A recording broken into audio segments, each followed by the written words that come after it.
Her mother-in-law grabbed a handful of coarse salt. She dumped it all into the bean sprouts her daughter-in-law had soaked. Then she turned around and locked the yard gate. She squatted by the wall and waited. She wanted to see her daughter-in-law break down crying. The daughter-in-law lifted the basin cover. She looked at the salty, bitter bean sprouts. But instead she smiled and sighed.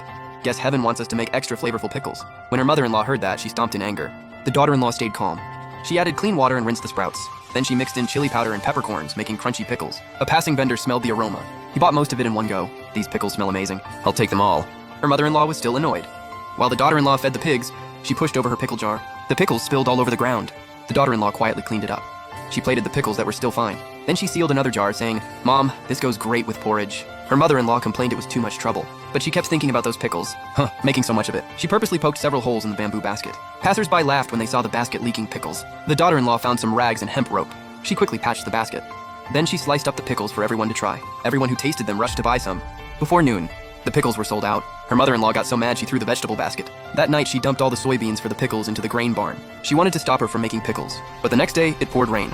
The grain barn started leaking. The soaked soybeans sprouted all over. They actually blocked the leaking cracks and saved the whole barn of grain. The daughter-in-law scooped out the soaked soybeans. She made them into braised dried tofu.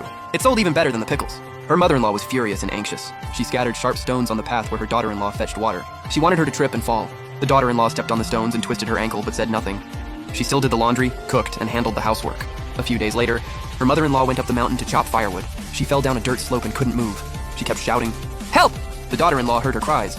She limped over as fast as she could. Mom, are you okay? Holding back the pain, she carried her mother-in-law home. Her mother-in-law lay in bed.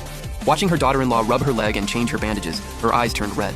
"I made things hard for you every chance I got. Why are you still so good to me? Once we're family, we're family. No grudge should last overnight." Her mother-in-law covered her face and cried. "I was afraid you'd take my son away. Then I'd have no one to rely on. A family only works when everyone cares for each other." From then on, her mother-in-law helped her make pickles and dried tofu. She praised her daughter-in-law's kindness to everyone, and the young couple's business grew better and better.